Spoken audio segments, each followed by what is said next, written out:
ng Philippine Coast Guard na katuwang ito ng Commission on Elections sa pagpapairal ng kapayapaan sa gaganaping barangay at sangguniang kabataan elections sa October 30.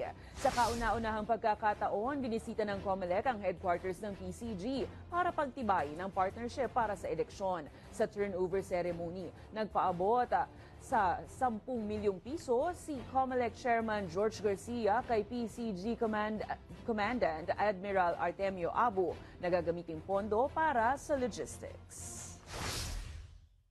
Sa ating halalan, kailangan natin ang tapang din. Kinakailangan yung lakas ng loob. Alam niyo po kasi napakahirap pagka ang kalaban, mga politiko na may mga pera, may mga makinarya. Tapos ang Commission on Elections ay hindi rin ganun kadami ang ating pong resources. Kung kaya talagang kakailanganin namin ang tulong ng ibang ahensya ng pamahalaan, lalo-lalo na po ang Philippine Coast Guard.